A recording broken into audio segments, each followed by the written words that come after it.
Hey guys, bunker lesson, real basic stuff. Now, here at Four Ashes, this bunker is very deliberately quite makeshift. And it's makeshift because when we give bunker lessons, we have often found that the feedback is, well, my bunker's not very well maintained.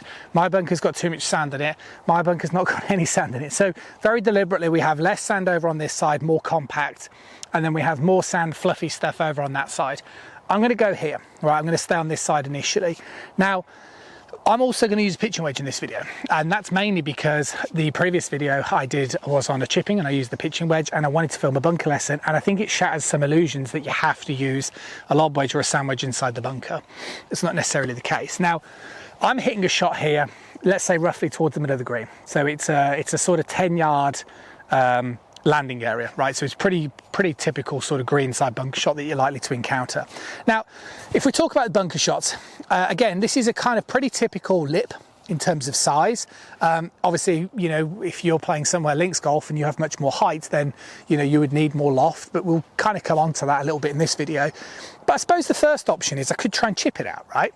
So if I kind of did similar to my previous chipping lesson, I get really nice and snug to it and I just chip it out, that could be a possibility like that. Or, you know, if I try and do it again like so I could just try and set up and chip it out. But what we've seen is the problem on both of those, right? So the problem with trying to chip it out of the bunker is on the first shot, if you're afraid of hitting down too much on the sand, you maybe thin it, comes out the bottom, doesn't produce enough spin runs over the back. The second shot is if you start to hit down, but you catch the sand a little bit soon, then you could fat it, right? So it's too unpredictable. So what we're better off doing is going, right, well, the sand is a very, very loose surface, right? Very, very loose surface. So what we're best off doing is accepting that we're going to hit the sand first. Okay, and that's what we're going to do. Now, what we're also going to be looking to do is going to hit the sand first. So therefore, I'm going to have to swing a little bit longer. Now, basically that would be, you know, pretty much route one, right? I'm just going to get set up. I'm going to keep my club face pretty parallel towards my target. I'm going to set it pretty parallel towards this, right, or perpendicular towards this, I should say.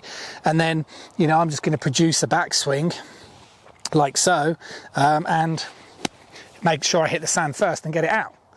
Something like that, right? And that would be absolutely fine. So if I do another shot like that again, position that, you can see the way I've sort of drew that line there, about 2 inches behind the ball, square faced, get set up, back, as long as I hit the sand first and it runs out, right? And you will get out every time. You've got to bear in mind that's a pitching wedge. So that's fine. That will get you out of the bunker every time. If you are someone who gets stuck in bunkers and you get struggling, then just do that. Keep it really, really simple because you'll be fine. You don't have to do any more. Now, what then happens, as you notice with those shots, is you might go, well, listen, I can do that now. But what I've noticed with that ball is, you know, it comes out a little bit low, and what I've also noticed is I'm taking quite a bit of sand, so maybe I want to shell out the hit, and this is where then it gets a little bit more advanced, and that's why I wanted to do that lesson first before progressing. So now let's say on this next shot, what I want to do is I want to try and I'm going to add a little bit of loft, right? Because when we take away loft, we keep the club face square, similar to what I tried to do in my normal swing, that club will strike down on the ground, okay, like so. But maybe if I want to now get that club to skim a little bit more, then we need to try and change a couple of things. The first thing I'm going to do is I'm going to add loft. So I'm going to open up my club face, and because I'm going to open up my club face, that means I'm going to have to aim a little bit more to the left with my feet to compensate for that. Okay, ball position is going slightly further forward as well. Okay, so I'm going to move that ball pretty typical to where I normally have it, which is about two club heads inside of my lead ankle, right, like so. But you can see the big difference now is I've added loft. Now what I'm also going to do is I'm going to take this club, got to make sure that I still take the club head straight back relative to the target line. So if you start coming in here, then you're going to really struggle in a bunker. Now I'm going to go this way. And what I'm also going to do is I'm going to add a little bit of wrist cock in there. Wrist cock, basically bringing my right thumb towards me, that again cups the left wrist, which opens the face even more.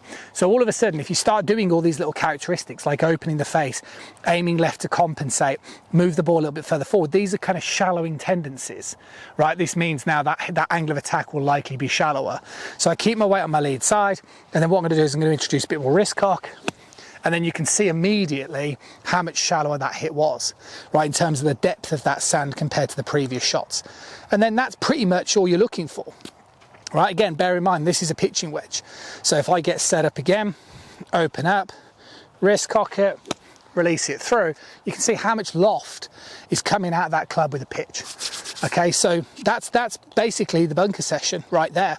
And obviously if you need to, you know, be more advanced, you know, in differing ways, right? So this has now got a load of sand over it, then, you know, nothing is really changing.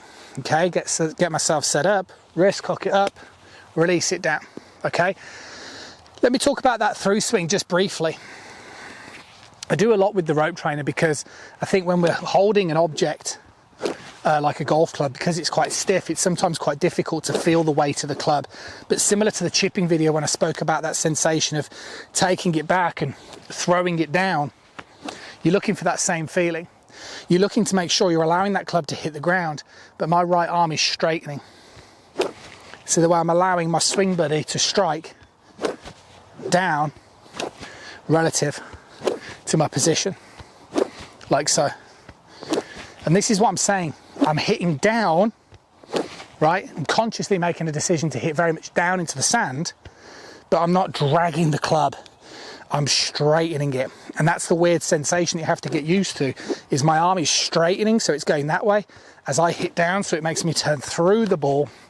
And that's that blend that you're really looking for. So hopefully today this bunker lesson is a good starting point, I'm sure. Or maybe some of you will have questions about what else you'd like to sort of see.